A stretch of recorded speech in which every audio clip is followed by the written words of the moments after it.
본 방송에서 제공하는 투자 정보는 투자 판단에 대한 조언입니다. 방송에서 제공하는 주식의 가치, 가격 상승 및 가격 하락에 대해서는 방송사에서 보장하지 않습니다.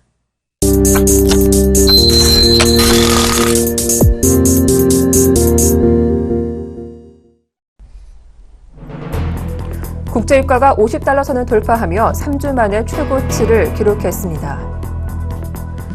뉴욕 상업거래소에서 5월 인도분 WTI 가격은 전날보다 배럴당 2달러 21센트, 4.5% 급등한 51달러 43센트를 기록했습니다.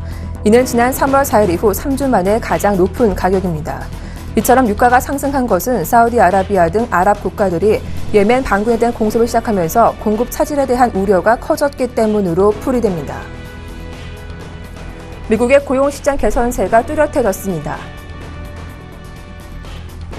미국의 지난주 신규 실업수당 청구 건수가 28만 2천 건을 기록했다고 미 노동부가 발표했습니다. 이는 전문가들의 예상치인 29만 건을 하회하는 것으로 직전주에 비해서도 9천 건 감소했습니다. 추세를 보여주는 4주 이동평균 건수는 한 주 전에 비해 7,750건 줄어든 29만 7천 건이었습니다. 데니스 로카트 에탄 전 총재가 올해 중순이나 그 이후 기준금리가 인상될 것으로 전망했습니다.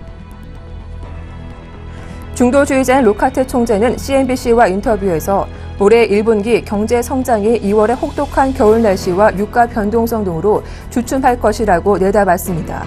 이어 최근 시장에서 매도세가 나오는 것을 보면 시장 심리가 약하다는 것을 알 수 있다고 진단했습니다. 정부가 중국이 주도하는 아시아인프라 투자은행에 참여하기로 결정했습니다. 정부는 관계부처 간 논의를 거쳐 AIIB에 참여하기로 결정했다고 밝히고 중국의 서한으로 통보했다고 밝혔습니다. 우리 정부의 공식 참여 결정에 따라 기존의 참여를 결정한 국가들의 동의를 받으면 우리나라도 예정 창립 회원국의 참여를 얻게 됩니다. 회원국 간의 협상을 통해 국가별 지분 배분이나 총재 등 AIIB 운영과 관련된 핵심 사안이 결정될 예정입니다.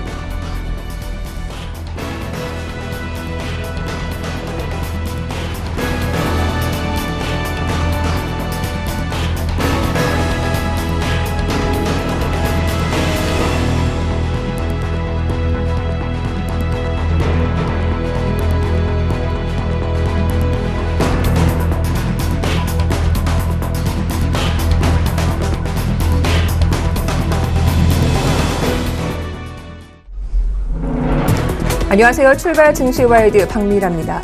간밤 뉴욕 증시는 나흘 연속 하락했습니다. 경기 회복에 대한 둔화 우려가 커지고 있는 가운데 중동발 공포가 이날 증시를 점령하기도 했죠. 순위파 대표격인 사우디아라비아가 예멘을 공습했다는 소식에 투자 심리가 위축되기도 했습니다. 자세한 마감 지수부터 확인해 보겠습니다. 오후장 들어 저가 매수세가 유입되면서 반등을 시도하기도 했는데 하지만 주심이 부족한 모습이었습니다. 다우지수가 0.23% 하락한 가운데 S&P 500 지수가 0.24%, 또 전일 급락했던 나스닥 지수가 0.27%로 약 보합권에서 거래를 마치기도 했습니다. 먼저 마감한 유럽 증시 분위기는 어땠을까요? 마찬가지로 쉬어가는 흐름을 보였는데요. 영국 증시가 1% 이상 가장 크게 빠진 가운데 독일과 프랑스가 약 보합권에서 쉬어가는 흐름을 보이기도 했습니다. 자, 이렇게 마감 동향 살펴봤는데 우리 시장에 미치는 영향 보다 자세하게 분석해드리도록 하겠습니다. 출발 증시와이드 1부 지금 시작합니다.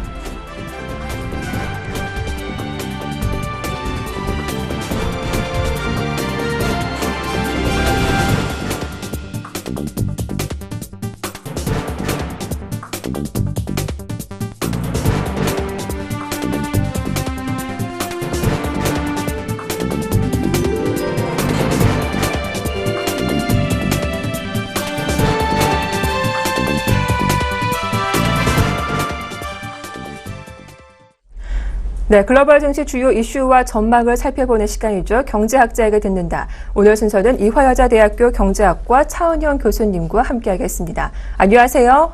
네, 안녕하세요. 네, 먼저 어젯밤에 나온 속보였죠. 정부가 아시아인프라 투자은행에 참여하기로 결정했다라고 하는데요. 미국과 중국 G2 사이에서 경제적인 실리를 취했다는 의견이 나오고 있더라고요. 먼저 가입 배경부터 좀 자세하게 짚어주시죠. 네, 아시아인프라 투자은행은 사실은 낙후된 아시아 지역의 인프라 투자 지원을 하기 위해서 중국이 설립하는 다자개발은행을 말하죠. 그래서 총 자본금 한 1,000억 불 정도로 이렇게 시작을 하고 있습니다. 그런데 이제 이게 사실은 작년에부터 대통령하고 시진핑 주석 간에도 얘기가 있었던 것인데 사실 우리나라는 망설이고 있었다고 말씀을 드릴 수가 있죠. 한 8개월 정도 신중하게 고민한 끝에 이제 가입하기로 결정을 했는데요. 아무래도 이제 그 미국 주도의 이제 금융 질서라는 명분보다는 아시아 금융 시장하고 또 이 SOC 시장 간접 자본을 놓칠 수가 없어서 실리를 선택한 것으로 보입니다. 또 미국의 이제 어떤 그 강경한 반대의 기류도 조금 꺾인 듯해서 부담이 좀 적어졌고요. 그 다음에 이제 영국이라든가 독일이라든가 뭐 이탈리아라든가 이런 유럽계 국가들이 사실은 친미적 성향이 있음에도 불구하고 이제 가입 의사를 밝힌 것도 상당히 우리에게는 고무적인 일로 받아들여지고 그리고 사실은 이제 중국이 이번 3월 말로 사실은 창립국 회원국의 지위를 확보하기 위해서는 3월 말까지 이제 의사 표명을 해야지만 한다 하는 압력을 사실 가하기도 했습니다. 그래서 아마 이번에 이제 가입하기로 이렇게 결정한 것으로 보입니다. 네, 말씀하신 대로 미국과 중국 양국의 관계 악화를 고려해서 막판까지 참여를 고심한 것으로 알고 있는데, 하지만 이제 본 게임은 이제 시작인데요. 지배 구조와 집을 놓고 줄다리기가 치열할 것 같아요. 앞으로 남은 과제는 무엇인지 또 우리 시장에 미치는 영향에 대해서도 분석해 주시죠. 네. 지금 이제 우리가 창립 회원국으로 이제 참가하게 되면 그런 창립 회원국으로 위치를 확보한 이제 최초의 국제금융기구가 사실 되죠. 그래서 그동안 우리가 망설였던 점은 사실은 이 아시아인프라투자은행의 지배구조가 이제 중국에 굉장히 강력하고 좀 독단적일 가능성도 크고 또 세이프 가드 문제도 있고 해서 이 부분에 대한 이제 국제적인 수준으로 좀 업데이트를 요구하면서 협상을 물밑 작업을 또 진행해 왔던 것으로 알고 있고요. 내용적으로는 조금 개선이 많이 된 것으로 알고 있습니다. 실제로 우리가 이제 참여하게 되면 실리적인 측면을 보자면 서남아시아 지역의 이제 대규모 인프라 사업에 한국 기업의 진출이 활발해질 가능성이 높아서 요새 그 건설 경기도 안 좋고 사실 기업들이 어려움을 많이 겪고 있어서 상당히 중요한 고무적인 이런 현상으로 보여지고요. 인프라 시설 수요가 2020년까지 해마다 한 7,300억 불, 그러니까 한 800조 원이죠. 800조 원 정도의 그 수요 창출이 있을 걸로 보여서 건설이라든가 통신이라든가 또 금융, 뭐 전력, 컨설팅, 교통이라든가 이런 각종 인프라의 건설에 우리 기업들이 상당히 노하우가 있는데 참여하게 돼서 고무적인 일이라고 보여집니다. 다만 이제 우리가 실질적인 이런 그 협상이 좀 필요한 부분이 일단은 6% 정도 이제 지분을 확보하는 게 관건으로 보입니다. 사실은. 그리고 이제 뭐 상임이사국 지위라든가 또는 뭐 부총재라든가 이런 것들의 이제 협상이 조금 난항은 예상이 되고요. 실제로 우리가 조금 참여 의사를 다른 인도라든가 이런 국가들보다 훨씬 좀 늦게 표시한 것이어서 사실은 이제 제2의 그 국으로 제2국으로는 아마 지위 확보가 어려울 걸로 보이고요. 제3이나 제4국 정도가 될 수 있는데 그러나 이제 주어진 여건 하에서 아마 올 한 6월까지는 협상이 진행될 걸로 보이는데 상당한 진전을 뭐 이룰 것으로 이렇게 보이고요. 그렇다면은 이제 기업들의 숨통을 트는데 큰 역할을 할 것으로 이렇게 보여집니다. 인프라 수요 증가로 우리의 경제는 상당히 긍정적이다라는 말씀 들어봤는데요. 한편 간밤 글로벌 증시의 투자 심리를 위축시키건 다시금 불거진 중동발 공포이기도 한데요. 사우디 예멘 공습으로 국제유가가 $50 선을 다시금 회복했습니다. 이틀째 급등세가 펼쳐지고 있는 것인데 어떻습니까? 달러 국제유가 급락세 이제 좀 하향 진정된 것으로 볼 수 있을까요? 유가에 대한 전망도 말씀 들어보겠습니다.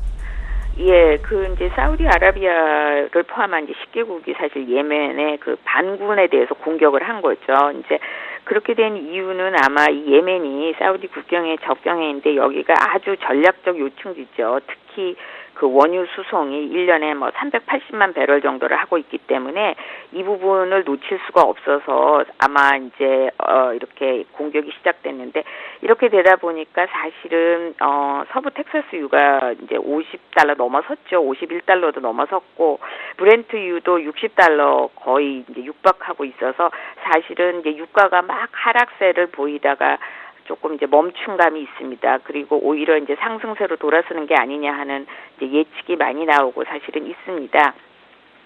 사우디에서는 석유 생산량을 뭐 줄일 생각은 없다 이렇게 발표를 하고 있어서 공급 측면에서 그렇게 유가 상승 압박이 크지는 않을 걸로 보이는데요.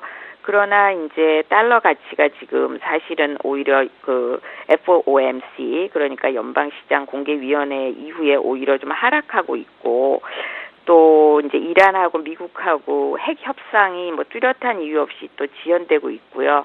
사실은 또 예멘의 반군 뒤에는 이제 이란이 있다는 얘기도 있기 때문에, 만약에 이게 이제 전쟁이 길어지고 중동 지역에 본격적인 이런 다툼이 전쟁으로 좀 이렇게 크게 비화가 될 경우에는 사우디하고 이란하고 이제 서로 대치되게 되면 아무래도 유가는 상당히 그 상승 압박을 받을 것으로 이렇게 보입니다. 네, 이렇게 경기에 대한 우려가 커지고 있는 가운데 또 미국에서는 내구재 주문이 예상 밖으로 크게 감소하면서 오늘 밤 나오는 미국의 1분기 GDP 성장률이 하향 조정될 거라는 전망 또한 나오고 있습니다. 시장에 미치는 영향에 대해서도 분석해 주시죠. 네, 지금 미국 경제가 뭐 세계 경제 중에서 그래도 가장 나아지고 있다 이렇게 말들을 하시는데요. 실제로 고용 지표 외에는 아주 이렇게 미미한 회복세를 보인다고 말씀을 드릴 수가 있습니다. 그 실업률은 이제 이렇게 내려가고 있는데 소비라든가 투자 이런 것들은 사실은 기대에 못 미칩니다. 그 일례로 내구재 주문이 최근에 발표가 됐는데 1.4% 하락했죠. 사실 이것은 시장에서는 상승할 것으로 전망을 했었기 때문에 충격이 좀 있고요. 조금 됐습니다만 소매 지표도 하락했었고, 또 소비자 물가 지수도 예상보다 아주 적은 숫자인 0.2%포인트 상승하는 데 그쳐서 경제 지표가 전반적으로 이렇게 크게 좋아지지는 않고 있다. 이런 점에서 투자은행들이 이제 전망치를 하향하고 있습니다. 그래서 모건 스탠리 같은 경우는 이제 1.2에서 0.9% 정도로 하향 전망했고요. JP 모건도 2.0에서 1.5로 하향 전망했습니다. 그리고 그렇게 보면은 대체로 한 1%대 초반으로 나타나지 않을까 이렇게 보이고 있습니다.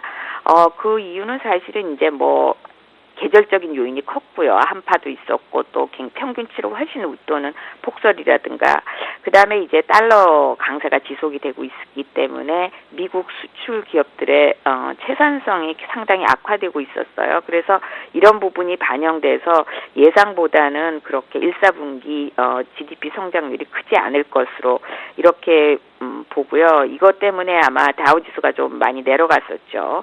이렇게 되면 이제 금리 인상도 좀 어려워지지 않는가, 시기 조절이 필요하지 않을까, 이런 예상이 조심스럽게 나오고 있습니다. 네, 연준의 금리 인상 시점을 두고 의견이 엇갈리고 있는 가운데 최근 나스닥의 거품을 우려하는 목소리도 커지고 있습니다. 지난 2000년 닷컴 버블이 있었다면 올해는 바이오 버블이 심각할 것이다라는 우려의 목소리도 커지고 있는데요. 과거와 같은 전철을 밟게 될까요? 어떻게 전망하시나요? 글쎄, 그것은 이제 더 두고 봐야 되지만 그렇게 꼭 될 것 같지는 않습니다. 사실은 이제 15년 전에 상당히 그 IT 버블이 있어서, 근데 그 당시에 2000년에 나스닥이 5,000을 넘었었습니다. 최고치를 경신하고 그 이후에 2년 만에 1,100까지 떨어졌어요. 이것은 그 아시아 경제 위기 1997년 1500선보다도 더 낮은 수준으로 아주 충격을 줬었는데요. 이러한 급격한 그 거품 붕괴는 일어나지 않을 것으로 보입니다. 실제로. 그러나 이제 지금 그 나스닥을 주도하고 있는 게 이제 이 IT 주가가 아닌 바이오테크 인덱스, 즉 생명공학주인데요. 사실은 이 나스닥의 생명공학 지수를 좀 살펴보면 2012년 이후에 240%까지 급등을 했어요. 이것은 대형 IT주 중심으로 보는 나스닥 100 기술 지수죠. IT 지수죠. 가 82% 정도 상승한 것에 비하면 상당히 높은 편입니다. 그런 점에서 상당히 고평가돼 있고, 특히 그 나스닥 기업이 나스닥 그 기업들의 시장 가치 증가분이 27%, 그 중에서 27%가 이 바이오테크 관련주가 차지했다는 것은 상당히 그 놀라운 기여라고 볼 수가 있죠. 그리고 또 그 주가 수익 비율도 상당히 높아서 한 50배 정도. 이것은 나스닥 평균 27%에 비하면 27배에 비하면 굉장히 고평가돼 있습니다. 그래서 이제 시장이 우려하고 있는 것은 이렇게 상당히 거품이 있다고 보고 이것이 이제 붕괴될 가능성에 대해서 상당히 우려하고 있는 것으로 보입니다. 네. 자, 앞서 교수님께서 GDP 성장률이 하향 조정되면은 금리 인상 시점도 늦춰질 것이다라고 말씀하셨는데 최근 연준 의원들의 의견도 팽팽하게 엇갈리고 있습니다. 에반스 시카고 연준 총재가 내년 상반기를 전망하기도 했고 또 로카트 총재는 올해 9월까지 인상될 것이라는 의견을 남기기도 했는데요. 교수님께서 어떻게 보시는지 의견 좀 자세하게 들어보고 싶습니다. 네.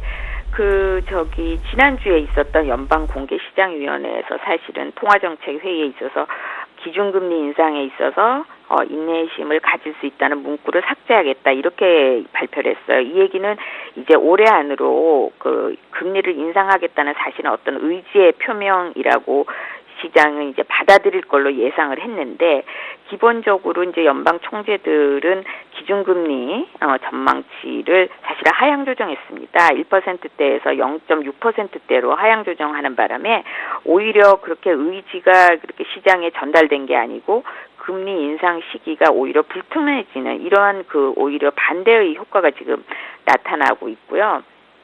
특히 말씀하신 것처럼 각 지역의 그 연방은행 총재들이 다 목소리를 다르게 내고 있습니다. 그래서 정설로 받아들여져 왔던 그 6월에서 9월 사이에 그 금리가 인상하는 게 오히려 더 애매모호해지는 불투명해지는 이런 효과를 보이고 있습니다. 특히 이제 경제 지표가 별로 그렇게 좋지 않게 나타나고요. 또 1사분기 GDP에 대한 예상이 하향 조정되면서 사실은 굉장히 이제 시장이 좀 당황하고 있는 것이죠. 그리고 피셔 부의장도 뭐 인상을 강력히 시사하긴 했습니다만 사실은 정확하게 표현은 안 했고요. 그다음에 이제 대표적인 비둘기파인 에반스 시카고 총재는 내년 상반기로 미루기를 또 원했고 블러드 세인트 루이스 총재도 더 두고 봐야 되겠다 이렇게 얘기를 했습니다. 실제로 임금이 한 3, 4%까지 오르고 근원 물가 상승률이 2%대까지는 가야지 금리 인상을 고려해보는 것이 좋지 않겠는가 이렇게까지 얘기를 하고 있어요. 현재 미국의 근원 인플레는 한 1.3% 정도에 해당하고 있기 때문에 아직은 여지가 있다 이렇게 이제 주장하는 반면에 또 로카드나 아니면 메스터 같은 그 총재들은 6월에서 9월 사이에 결정하는 것이 맞다 이렇게 이제 얘기를 하고 있습니다. 실제로 언제가 됐든 간에 시장의 충격은 불가피할 걸로 보이고요. 지금 보면 시장과 그 연준 사이에 체감이 확실히 좀 다른 것 같아요. 그래서 2, 4분기 여름에 이제 경제 지표 데이터를 좀 보고 아마 그 회복 속도가 생각보다 그렇게 빠르지 않으면 금리 인상 시기는 좀 늦춰질 가능성이 클 것 같고요. 그래도 연내에는 한 번 정도 있지 않을까 이렇게 예상을 한번 해봅니다. 이렇게 금리 인상 시점에 대한 전망까지 말씀 자세하게 들어봤습니다. 자, 지금까지 이화여자대학교 경제학과 차은현 교수님과 함께했습니다. 오늘 도움 말씀 잘 들었습니다. 고맙습니다. 네, 감사합니다.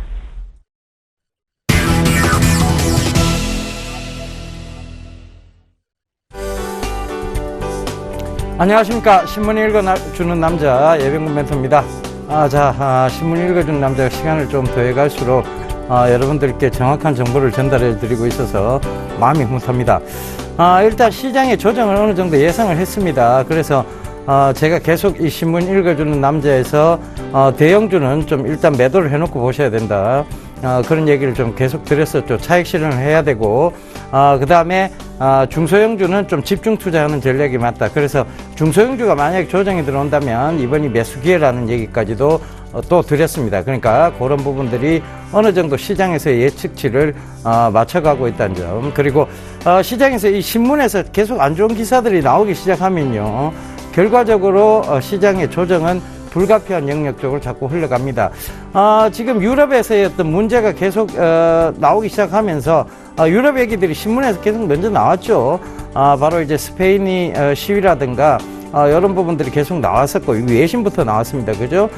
그래서 그런 부분들이 결국은 브렉시트에 대한 얘기까지 번지기 시작하면서 유럽계 자금들 최근에 들어왔던 대형주 쪽으로요 들어왔던 유럽계 한머니 자금들이 지금 또 조금 빠져나가면서 갑자기 주가들이 조금 요동을 치고 있는 모습입니다. 그런데 중요한 거는요, 중소형주에 대해서 추세가 아직 꺾인 모습은 아닙니다. 그래서 추세도 추세지만 결과적으로 이런 리스크가 있을 때는 대형주의 변동성은 있을지언정 개별 종목 장세는 이어진다라고 좀 보셔야 될 것 같습니다.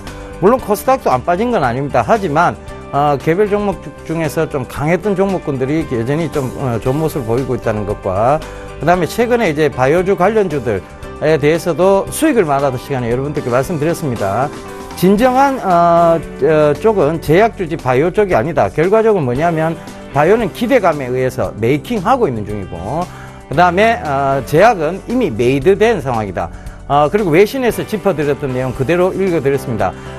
왜 차이니즈들이 그러니까 중국인들이 일본에서 약을 싹쓸이해 갔는가에 대한 부분들 계속 이 외신을 통해서 읽어드리면서 그 부분을 시장에 어떻게 해석해야 되느냐 얘기까지도 드렸으니까요.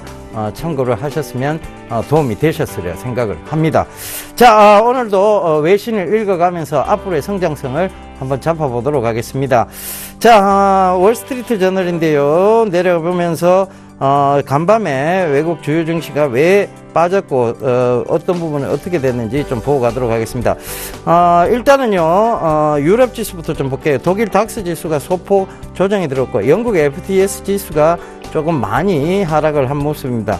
프랑스의 까크 지수라든가 소폭 조정이었죠. 그런데 영국의 FTSE 이 지수만 왜 하락을 했느냐? 바로 브렉시트에 대한 얘기들이 조금씩 나오고 있어서 그래요. 그 부분도 참고를 하시고요. 다우존스 지수가 미국 쪽에서 다우존스 지수 그리고 나스닥이 소폭 조정을 좀 보였습니다. 결과적으로 예멘 사태로 인해서 다시 미국은 큰 우려가 아니라 오히려 좋아진 부분도 있다는 것도 좀 이제 요 조금 뒤에 말씀을 드리도록 하겠습니다. 자, 신문을 한번 읽고 내려가 보도록 하겠습니다.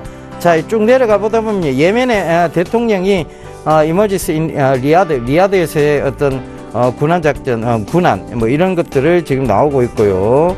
자, 그래서 이 미국 기사로 한번 넘어가 볼게요. 미국 쪽으로 넘어가서 이 예멘 얘기들이 지금 신문 그러니까 외신에서 계속 지금 나오고 있어요. 그래서 그 부분을 좀 짚어봐야 될 것 같습니다. 자, 바로 미국 쪽에 이제 월스트리트 저널인데요. 요거 밑으로 내려보면서 얘기 좀 나눠볼게요. 자, 오일펌에 대한 얘기들이 나오고요. 오일 서지스 온 예멘 컨플릭트 이 얘기가 나옵니다. 자, 요거 기사 확대해서 제가 좀 보도록 하겠습니다. 자, 일단은 오일 랠리스 애프터 사우디 캠페인 에스컬레이터 크리시스 인 예멘입니다. 자, 이 예멘 덕분에 오일에 대한 유가, 즉 국제 유가가 전환점, 이 크리시스가 전환점이라는 얘기죠. 이 크리시스에 대한 부분들이 중요한데, 에스컬레이터, 우리 여러분 백화점 가시면 에스컬레이터 하잖아요. 점진적으로 오른다는 얘기입니다. 크리시스, 오를 수 있는 전환점이 아니냐에 대한 부분인데, 자, 여기에 대한 기사들이 밑쪽으로 쭉 내려보면 있습니다. 그죠? 지금 예멘이 거의 사우디아라비아 측, 사우디아라비아 측이 감산을 한다는 얘기는 안 했어요. 그런데 이 예멘하고의 문제가 당분간은 이어질 것으로 보입니다. 결과적으로는 이 예멘의 반군, 이쪽이 이슬람이 이제 지금 지원을 하고 있다고 보고요. 그리고 예멘의 대통령은 지금 누가 지원을 하고 있는가 하면 미국이나 이쪽에서 지원을 하고 있죠. 그죠? 미국에서 지원하고 있는 예멘의 대통령이 지금 반군에 의해서 지금 공습을 당했습니다. 그렇다면 결과적으로 이 오일 사태는 당분간은 좀 시장을 뒤흔들 요인이다. 즉 이게 어떤 그 국가 내부에서 일어난 국지적 분쟁적 성격을 띠고 있는 게 아니라요. 이건 사우디하고 예멘이 옆에 붙어 있어요. 이 지도가 나오는지 모르겠는데, 지도가 여기 보면, 사우디하고 예멘이 붙어 있는, 사우디하고 예멘이 좀 붙어 있습니다. 그죠? 자, 이게 왜 지도가 흐트러졌네요. 자, 일단은 그 부분을 좀 참고를 해 보시고요. 그러니까, 붙어 있다는 것. 그 근처 붙어 있다고 해서 국지적 분쟁이 아니에요. 이건 미국하고도 첨예한 대립이 돼 있고, 그 다음에 국제 유가하고도 첨예한 대립이 돼 있습니다. 그래서 이거를 어떻게 해석해야 되느냐에 대한 얘기를 좀 들려드리도록 하겠습니다. 이 단기적 사태가 아니다. 중장기적 사태다. 원래 종교적 문제는요, 단기적 사태로 끝나지 않습니다. 지금 IS라든가 이런 것도 다 종교적 문제죠. 그죠? 그러니까 그 종교적 문제가 중장기적 사태로 좀 인식을 해야 되는 부분이고, 이 예멘발 사태로 인해 국제 유가에 대한 투기 세력이 지금 움직이고 있다는 거, 요것도 예상해 볼 수 있는 얘기죠. 그래서 이 첨예한 이해관계가 좀 섞여 있어요. 오바마 대통령이 셰일유, 그러니까 셰일유에 대한 개발에 들어가니까 이 사우디아라비아나 이런 중동 국가 오페크에서 이 외신 그때 읽어드렸죠. 오페크에서 이 셰일유에 대해서 되게 민감하게 생각을 한다. 그러니까 결과적으로 뭐냐면 이 셰일유 때문에 오페크는 감산을 안 했던 거예요. 그런데 지금 이렇게 사태가 장기화되면 결국은 이 석유 유가가 조금 올라가게 될 것이고, 올라갈 수밖에 없죠. 그죠? 그러면 이 셰일유에 대한 개발 부분이 또 얘기가 나옵니다. 그러면 결과적으로 이 부분 때문에 국제 유가가 100불을 넘어가지는 못해요. 하지만 당분간 오를 수 있다는 것이죠. 그렇다면 이제 이런 부분들이 바로 국제 유가의 상승의 크리시스가 된다는 얘기고, 이렇게 되면 지금까지 국제 유가가 빠지면서 잘 올라왔던 항공주의 리스크가 필요하다. 리스크 관리가 필요하다는 것이죠. 그죠? 그래서 대한항공, 아시아나항공의 리스크 관리 필요하다는 얘기고요.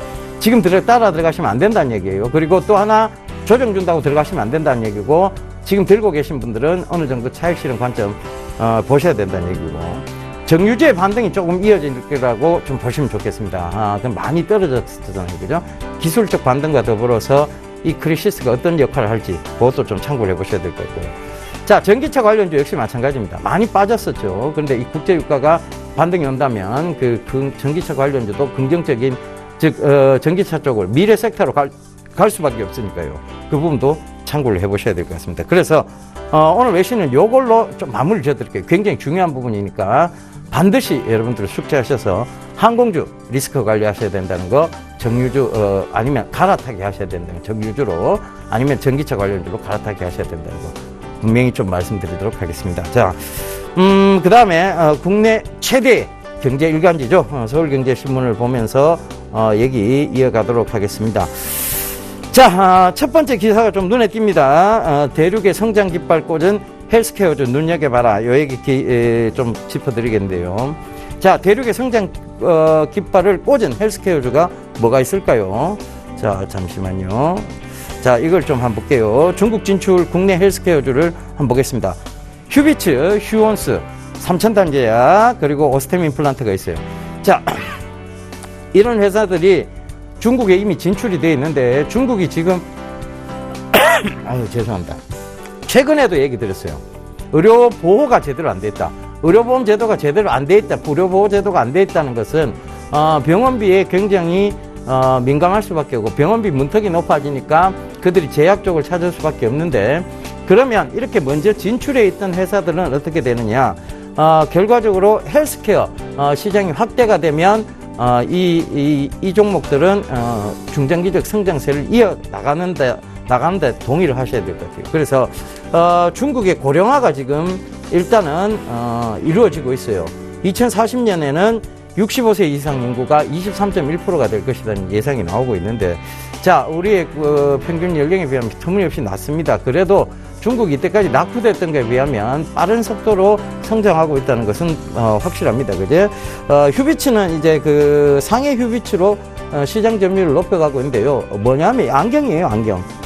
이 휴비츠가 광학 쪽에 관계된 회사입니다. 이 안경인데, 최근에 안국약품이 올라가는 것도 터비콤, 그 안약 때문이죠. 그죠? 이 안경 때문에 올라갈 수 있다는 거예요. 그러니까 중국이 지금까지는 눈이 나빠도 그냥 살았어요. 그죠? 크게 그 시골 지역이라든가 이런 데서 크게 상관이 없었어요. 근데 이게 도시화가 되기 시작하면서 이들이 서류를 많이 봐야 되고, 그리고 교육을 많이 받는 교육 수준이 좀 올라가기 시작하고 있습니다. 그럼 뭐냐면 급격하게 안경의 판매율이라든가 시력 저하로 인한 제약품, 그러니까 토비콤이라든가 이런 안국약품의 상승세, 그 다음에 휴비츠라는 광학회사의 상승세가 예상 가능하다는 얘기예요. 그래서 그 부분 참고해 보시고요. 삼청당 제약도 역시 제약 쪽이죠. 그러니까 그 부분도 참고를 해 보시고, 중국 인공눈물, 삼청당 제약이 인공눈물 만드는 회사예요. 그런데 이 인공눈물, 그러니까 안구 건조증이죠. 그러니까 안약 안쪽 눈 쪽에 관계된 얘기가 지금 계속 나오고 있는데, 그 부분하고요. 오스템 임플란트입니다. 임플란트인데 중국에는 지금 뭐가 많이 공급되어 있는가 하면 임플란트 제품이 많이 공급되어 있는 게 아니고, 오스템 임플란트 같은 경우에는 그거죠. 치과용 소프트웨어, 이게 많이 공급이 되어 있는데, 이것이 굉장히 가파른 성장세를 보일 것이라는 얘기입니다. 중국인들이 여러분 만나보면 아시겠지만 이가 별로 안 좋아해요. 그들이 기름기 있는 음식 먹고 이를 잘 안 닦기 때문이죠. 고기 같은 거 먹고. 그러니까 이가 굉장히 안 좋습니다. 그런 것들을 전에는 가만히 내버렸다가 이제는 치료를 받기 시작하고 약을 먹기 시작한다는 것이죠. 그 부분 참고를 해보셨으면 좋겠습니다. 자, 그 다음 기사 볼게요. 자, 예멘 얘기 또 나옵니다. 서울경제신문에서 당연히 다룰 수밖에 없죠. 그죠? 새 화약고, 이 얘기 금방 드렸으니까요. 그러니까, 서부 텍사스산 중진류, WTI가 3% 넘게 급등한 것도 이 때문인데, 결과적으로 단기적으로라도 이 사태는 계속 이어지고 중장기적 관점으로 보셔야 된다. 그렇다는 것은 항공주 리스크 관리하셔야 된다니 앞부분 얘기까지도 꼭 좀 참고하셨으면 좋겠습니다. 자, 여기 아덴노리는 아덴만이라고 우리 그쪽 아덴만 여명작전이라는 게 있었죠. 그쪽이에요. 그러니까 여기서 지금 어떤 사태들이 지금 분쟁이 잦아지고 있다. 그러니까 예멘 쪽에 그 부분 참고를 해보셨으면 좋겠습니다. 여기서 한번 잘 읽어보세요. 제가 좀 시간이 없어서 빠르게 짚어드리고 있는데, 여기서 읽으면 어디 쪽에 우리가 조금 리스크 관리해야 되겠다. 어느 해답을 찾으실 수 있을 거예요. 자, 다음 화면입니다. 이재용 부회장이 보입니다. 카드, 전자로 글로벌 공약, 화재 등 해외 금융사 인수도 쟁걸음을 하고 있다. 자, 지금 최근에 여기 지금 사진에 보면요, 시탁그룹의 회장이 이재용 부회장하고 지금 악수를 하고 있습니다. 자, 이재용 부회장이 지금 핀테크 산업 연관지어서 이쪽 중국의 금융에 뛰어들겠다는 얘기입니다. 삼성카드 연결해서요. 그러니까 지금에서 보면 삼성카드의 중장기적 성장세가 어느 정도 보니까 조정 들어오면 매수하시면 되겠죠. 그 다음에 지금 이 제조업하고 연계된 시너지 역할을 할 것이다 이런 얘기예요. 결국 또 핀테크 얘기입니다. 전자결제주 안 볼 수 없다는 얘기죠. 그 부분 꼭 좀 참고해 보시고요. 다음 기사 바로 넘어갈게요. 자, 이거 중요한 기사입니다. 현대제철하고 현대하이스코가 합병을 한답니다. 결과적으로 지금 아직 합병이 된 건 아닙니다만 합병에 대한 얘기들이 나오고 있다는 것은 지금 현대제철 주가는 현대하이스코에 비해서는 굉장히 좀 낮아요. 그러니까 주가 자체는 낮은데 시총으로 보면 현대제철이 월등합니다. 좀 가벼웠던 현대하이스코가 먼저 좀 굉장히 치고 많이 빠르게 올라갔었는데 이 회사가 합병이 된다는 거예요. 결과적으로는 거대 철강사로 거듭나겠다는 얘기입니다. 그래서 지금 합병에는 뭐 크게 무리가 없는 듯 보입니다. 지배구조상 두 회사 합병에 큰 걸림돌이 없다는 게 이 기사의 주 내용이고요. 합병 비율은 1대 1.2가 가장 유력하다라고 하는데, 자, 1대 1.2면은 현대 하이스코에 자, 글쎄요, 급격한 1대 1.2면 굉장히 현대 아이스코로 보면 굉장히 이득이고요. 현대제철로 보면 크게 좋지 않은 부분입니다. 그죠? 그래서 그 부분도 좀 참고해요. 그래서 제가 이 기사를 짚은 이유가 현대제철에는 이게 별로 지금 어떻게 작용할지 모르겠습니다. 근데 조금 안 좋게 작용할 수도 있을 것 같고요. 현대 하이스코에서는 굉장히 좀 호재가 아닌가 그렇게 보여집니다. 그래서 현대 하이스코가 최근까지 굉장히 주가가 가팔랐던 이유가 바로 이런 숨겨진 호재 때문이 아니었나 그렇게 좀 보고 있는데요.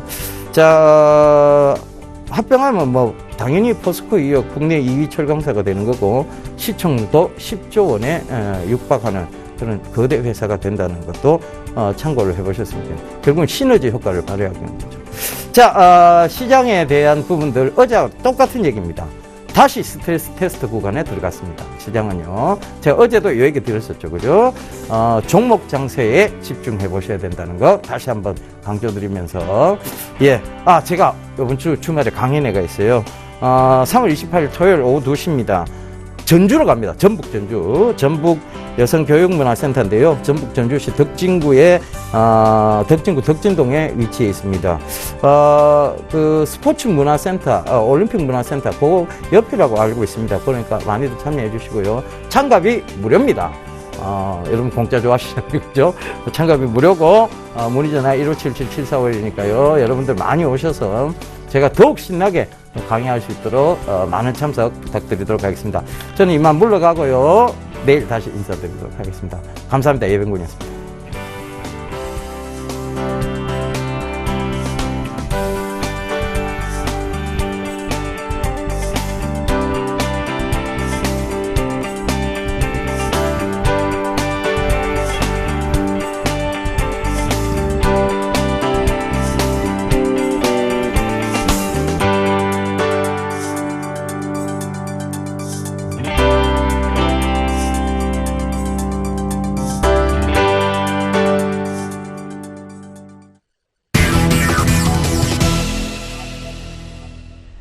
네, 국내 시황의 대가와 함께 오늘장 전략 짜보는 시간입니다. 오늘 순서는 아드나 투자문의 신승용 대표와 함께하겠습니다.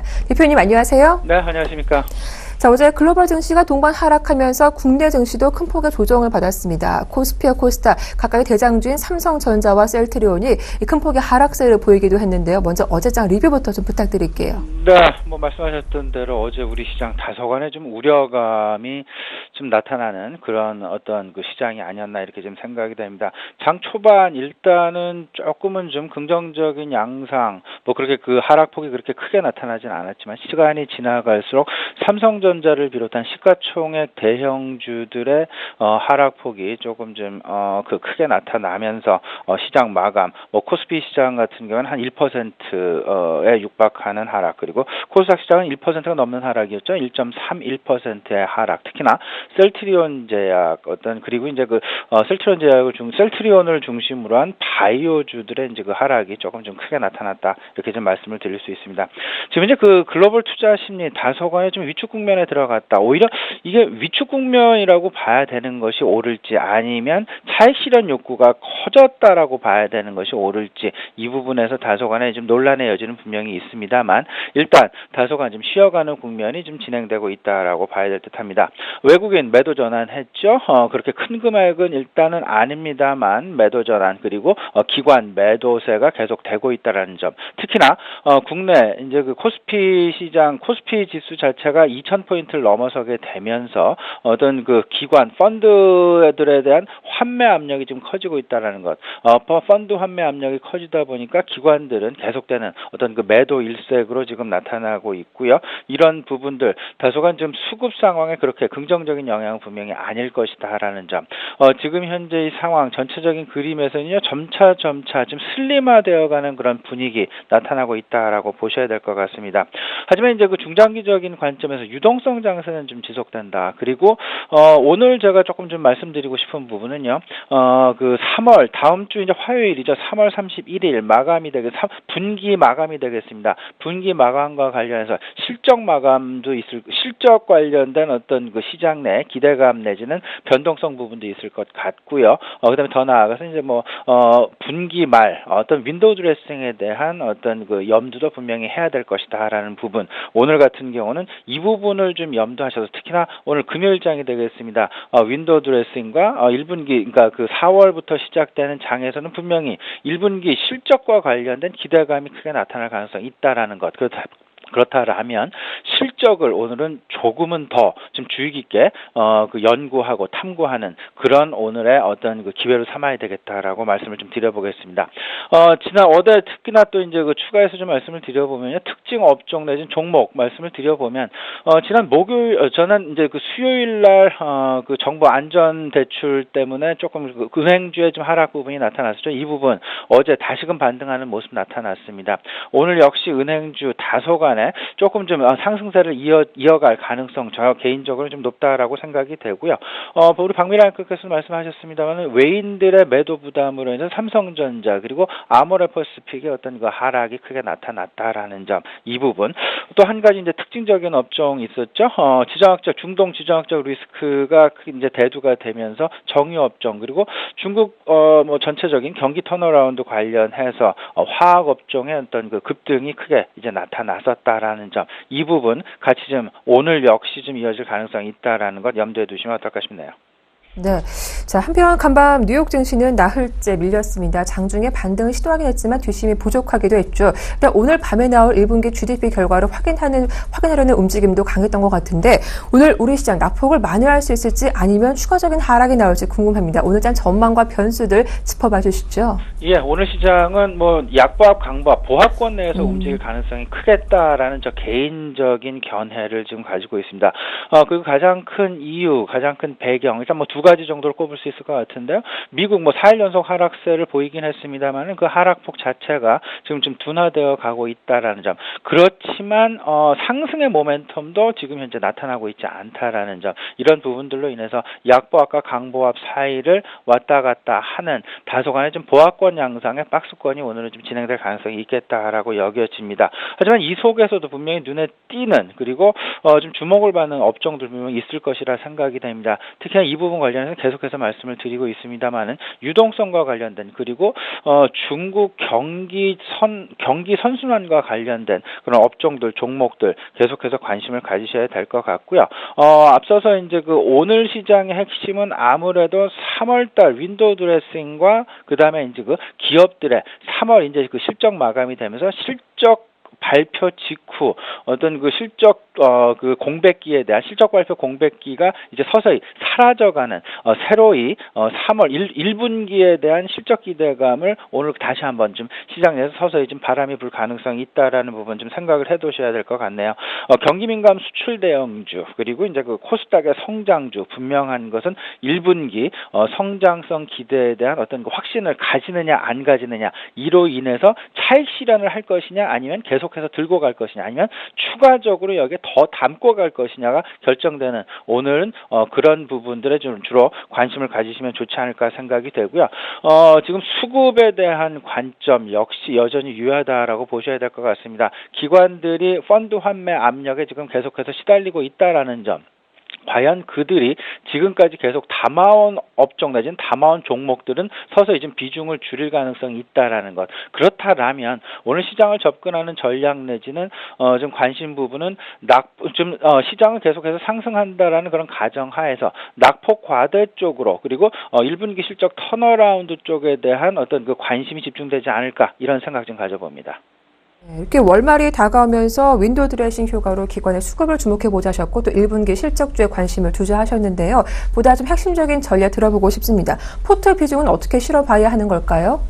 예, 계속해서 뭐 포트 비중은 그렇게 크게 변화는 없을 듯합니다. 네. 뭐 경기 민감 대형주 일단 계속해서 지금 현재 뭐 세계 글로벌 시장을 살펴보면요, 어제 같은 경우도 중국 시장만 유일하게 나홀로 상승을 보이는 그런 모습 나타났었습니다. 그만큼 중국에 대한 기대감 그리고 중국의 유동성이 계속 유입된다라고 보셔야 될 것 같은데요.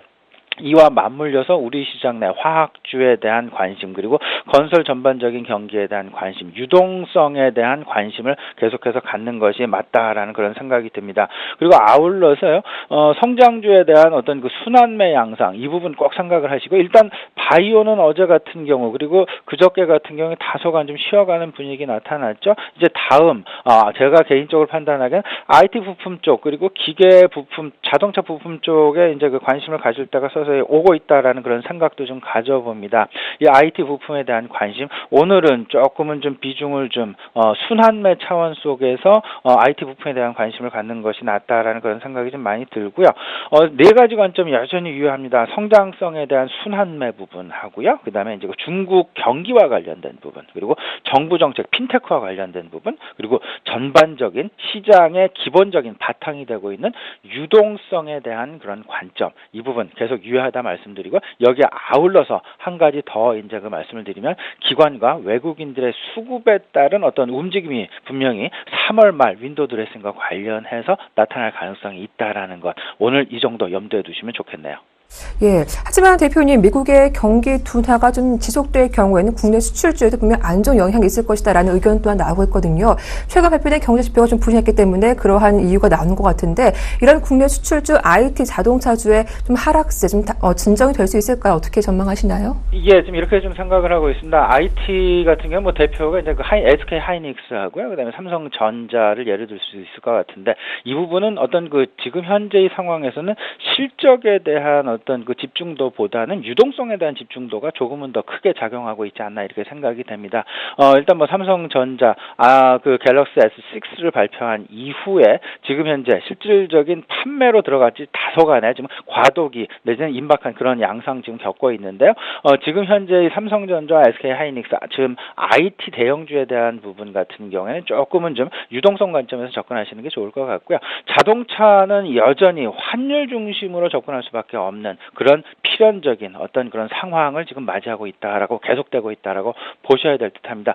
일단 자동차 업종 조금 좀 일희일비하는 그런 모습 많이 보여주고 있습니다. 자동차 업종은 저 개인적인 판단으로는 뭐 특징적으로 시장 내 특징주는 분명히 될 수 있겠습니다만은 환율에 따라서 움직임이 어떤 그 등락이 지금 크게 나타나고 있기 때문에 저 개인적인 판단으로는 조금은 좀 보수적인 견지에서 보는 게 좀 낫지 않나 이렇게 생각이 되고요. 오히려 이럴 때는 이제 경기 민감 쪽으로 그러니까 그 화학 쪽하고요. 그 다음에 이제 그 건설 쪽하고 조선 쪽에 대한 일단 그 관심 그리고 이제 그 화학 조선 그 다음에 건설 같은 경우는 여름철이 다가올수록 2분기가 다가올수록 계절적인 성수기에 맞이할 수밖에 없다라는 점 이 부분과도 일맥한 상통하고 있으니까 오히려 삼성전자나 이런 부분들은 유동성 관점 그리고 경기 민감 뭐 시클리컬 관점에서는 이제 저 화학 쪽하고 건설 그리고 조선 쪽에 대한 관심이 조금은 더 나아 보이지 않나 이렇게 좀 생각을 하고 있습니다.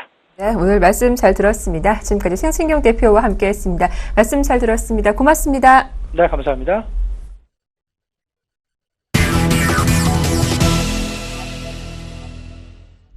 이득화 상가 팩토리 시즌2 시작하겠습니다. 여의도에 계신 샘플러스 이득호 멘토님 연결해 보겠습니다. 안녕하세요. 반갑습니다. 네, 어제 코스피는 2050포인트 돌파에 실패한 이후에 좀 조정 장세가 크게 나왔던 하루였습니다. 어제 같은 약세장 속에서도 추천주였던 IT제는 뭐 2% 이상 수익이 나기도 했었는데요. 먼저 AS도 함께 부탁드리고 오늘 시장 전망도 말씀 들어보겠습니다. 네, 좀 지수를 먼저 좀 체크를 좀 해봐야겠죠. 이제 거의 지수 2050포인트 돌파가 중요하다라고 이제 말씀드린 지가 거의 보름 이상 된 것 같습니다. 이번 지수 상승, 사실 주도주가 그렇게 없던 그런 상황에서 삼성전자와 일부 시가총액 상위 종목들을 제외하고 거의 대부분의 종목들은 큰 상승이 나오지 못했던 어떤 그런 상황이었기 때문에 지수만 높았지 실질적으로 개인들이 홀딩하고 있었던 종목들에 대한 상승은 크게 제한된 그런 모습이 아니었나 싶습니다. 자, 그러다 보니까 소외감이 드시는 이제 개인 투자자분들께서 뇌동매매라든지 어떤 종목 교체를 상당히 좀 망설이고 계신 분들이 좀 많으실 것 같은데, 자, 손실 중인 종목을 자르고 자신 없게 종목 교체를 했다가 또 다시 반복적인 실수로 어떤 그런 원치 않는 그런 장기 투자를 할 수 있는 그런 부분이기 때문에 현재 구간 상당히 신중한 그런 결정이 요구가 되는 그런 구간이지 않나 싶습니다. 자, 결국 이제 계속 2050포인트를 좀 말씀을 드리고서 현대차를 추천드리고 매도 사인을 드렸던 부분들, 자, 그리고 시가총액 상위 종목들에 대한 차이 실현을 좀 말씀드렸던 그런 부분들이 이유. 계속 이제 말씀드렸지만 누구 하나 현재 구간이 지난주부터 조정 구간이다라고 이야기를 하시는 분을 못 본 것 같아요. 우리가 눈으로 귀로 접할 수 있는 언론을 통해서 대세 상승장이다라고 이제 말씀을 해버리니까 오히려 최근에 또 개인들이 3일 동안 연속적으로 또 순매수가 또 들어오는 그런 모습들. 글쎄요, 일단은 그렇게 좋아 보이는 그런 구간이 아니다라는 것이 현재 개인적인 생각이 되겠지만은, 자, 한 주를 마감하는 주봉 차트, 자, 기술적으로 한 주를 마감하는 주봉 차트에서도 시가가 지금 2043포인트 정도 되는 그런 상황인데, 자, 현재 구간이 음봉 마감하는지 양봉 마감하는지에 대한 부분들. 자, 그리고 보시면은 5주 봉선을 지금 지지를 하고 있는 그런 모습이죠. 그런데 다음 주 정도에는 이 음봉 마감한 5주 봉선이 또다시 이탈을 할 수 있는 그런 가능성이 있는 그런 상황이기 때문에 상당히 조금 주의를 해야 되는 그런 부분이다 라고 좀 보시면 되겠고요. 자, 일단 오늘 삼성전자와 현대차가 상당히 좀 중요한 그런 구간으로 들어온 그런 상황이 되겠습니다. 자, 일단 지수 같은 경우에도 11선과 21선을 현재 지지하고 있는 그런 상황에서 이 전차 군단의 대장주라고 할 수 있는 종목들에 대한 반등세가 주도적으로 나와줘야 시장은 어느 정도 기술적 반등에 들어올 수 있다라는 점 좀 참고를 하시면서, 자, 시장은 어느 정도 상승이 좀 나오더라도 기술적 반등의 구간이지 현재 구간 대세 상승장은 아니라는 점 계속적으로 좀 말씀을 드리겠고요. 자, 그리고 현재 5일선에 대한 저항, 지금 5일선을 저항을 받고 있는 그런 상황인데 5일선에 대한 저항 여부 체크를 하자라고 좀 말씀을 드리겠습니다. 자, 결국 이제 2047포인트를 좀 갈 때도 우리 상한가팩트에서 계속 이제 말씀드렸던 것이 지수가 현재 구간은 고가놀이의 그런 구간이다. 즉 아래꼬리로 시가 갭 상승 후에 급락 또다시 아래꼬리 이런 식으로 시장의 변동성이 상당히 좀 심할 때 그런 것들이 물량을 떠넘길 수 있는 아래꼬리일 수도 있고 두 번째는 진정으로 개인들을 털기 위한 그런 방법일 수도 있다라고 좀 말씀을 드리면서 조금은 지루하더라도 상승하는 종목들보다는 바닥권에 있는 종목들 특히나 이렇게 지수가 빠질 때 그때를 대비해서 순환매를 미리 길목에서 잡고 기다리는 차원에서 보자라고 수십 번씩 좀 말씀드렸기 때문에 백화점식으로 여러 종목을 투자하시는 것보다는 여유 있게 현재 구간 바닥주를 매집하시면서 집중적으로 투자하시는 것이 현재 구간은 현명한 그런 방법이다라고 좀 말씀을 드리겠습니다. 자, 이제 그런 관점에서 어제 이제 파라다이스 바닥주가 되겠죠. 파라다이스 같은 경우에 어제 같은 경우에 코스닥 급락에도 불구하고 예상대로 바닥주였기 때문에 피해가는 약간 그런 모습이 나와줬었죠. 결국 이제 보합권에서 마무리가 되는 그런 모습이었는데, 자, 어제도 이제 말씀드렸지만은 현재 구간에서의 기관들의 대량 매수, 단발성으로 끝날 것 같지는 않다라고 좀 말씀을 드리면서 추가적인 기관들의 입질적인 부분들 기대하자라고 좀 말씀을 드렸는데 역시나 어제 같은 경우에도 대량으로 기관들의 매수세가 들어오면서 기타 다른 코스닥의 시가총액 상위 종목들에 비해서는 크게 선방했던 하루였지 않나 싶습니다. 자, 결국 어제 이제 양봉 마감한 모습들 그리고 기관들의 매수세로 인해서 오늘부터 상당히 중요한 그런 구간으로 들어왔다라고 좀 볼 수가 있겠는데, 자, 21,800원 정도, 21,800원 정도, 지금 현재 21,800원 정도가 단기 쌍봉에 들어가는 그런 모습이기 때문에 이 단기 쌍봉에 대한 21,800원에 대한 돌파 강력하게 나온다라고 했을 때 23,000원 정도까지는 슈팅이 나올 수가 있는 그런 구간이기 때문에 상당히 집중도가 요구되는 그런 구간임에는 분명한 사실인 것 같고요. 자, 중요한 것은 어제 이제 GKL, 자, 코스닥에 파라다이스가 있다면 코스피에는 GKL이라는 그런 카지노 관련 그런 종목이 있죠. 어제 이 GK라는 종목이 2% 정도 상승하게 되면서 바닥권에서 지속 기면서 에너지를 응집하는 모습들. 이제 카지노 관련된 종목들에 대한 어제 같은 경우 특징적인 그런 모습이었지 않나 싶습니다. 자, 결국 이제 파라다이스 같은 경우에도 4만 원부터 2만 원대까지 떨어지게 되면서 피보다 차트가 좀 완성된 상황이기 때문에 하락한 만큼 반등폭도 크다라는 점 기억을 하시고 대응하시면 좋지 않나라고 좀 말씀을 드리겠습니다. 자, 다음 종목은 어제 이제 추천드렸던 그런 종목이 되겠죠. 유일하게 상승의 연속성을 가지고 상승하는 종목이지만은 가장 중요하다라고 말씀드렸던 부분들, 기관들의 매수세가 들어오고 있는 종목, IT선이 되겠습니다. 자, 어제 이제 시가부터 서서 이제 분할 매수를 하고 단기성으로 보자라고 좀 말씀드렸던 종목이 되겠는데, 자, 어제 이제 시가가 0.6% 정도 시가가 하락 출발한 후에 종가는 또 고가로 마감되는, 결국 어제도 기관들의 매수세가 들어오게 되면서 한 2.5% 정도 상승 마감한 그런 상황이기 때문에 오늘 이 종목은 상승 시에 수익을 챙기는 전략, 어제 말씀드렸던 25,000원 미만 구간에서는 적절한 어떤 그런 수익을 챙기는 전략으로 해서 보시는 게 좋을 것 같고요. 자, 코스닥의 급락에도 불구하고 상승이 유일하게 나왔던 종목이기 때문에 상승 시 매도 관점 말씀을 드리겠습니다. 자, 그래서 이제 오늘은 앞에서도 좀 말씀을 드렸지만은 지수의 하단이 어느 시점에서 잡아주는지가 상당히 좀 중요할 것 같아요. 과연 1990포인트 정도, 지금 하단 가격으로 보이는 가격이 1990포인트 21선 이탈한다고 이제 봤을 때는 그 정도 가격권이 좀 있는 그런 구간이지만은 현재 구간, 일단 지금 현재 아까 앞에서 말씀드렸듯이 삼성전자도 그렇고 현대차도 그렇고 상당히 중요한 기술적 반등이 예상되는 그런 구간으로 진입을 했기 때문에 과연 1990포인트까지 하락할지 아니면 전차 군단의 반등세가 기술적 반등을 야기시킬지 관망을 하시면서, 자, 오늘 금요일입니다만은 지수가 상승할 때도 투자자분들께서 수익을 좀 못 내셨던 그런 분들이 있으신데 하락할 때도 마이너스가 나면 얼마나 억울하겠습니까? 자, 그것을 방지하기 위해서 이럴 때 지수가 하락을 할 때 이때 그동안 상승하지 못했던 종목들 위주로 관찰하시고 공부하시는 전략 반드시 필요하다는 점 잊지 마시고 지속적으로 바닥권에 있는 종목들 관심을 가져보자라고 좀 말씀을 드리면서 정리를 해드리도록 하겠습니다. 오늘 스타카 팩토리는 여기까지입니다. 고맙습니다. 네, 기관의 매도가 이어지고 있지만 바닥권 종목에 대해서는 관심을 갖고 있는 만큼 이들 종목에 대해 접근해보자라는 의견 들어봤습니다. 지금까지 샘플러스 이드코 멘토와 함께했습니다.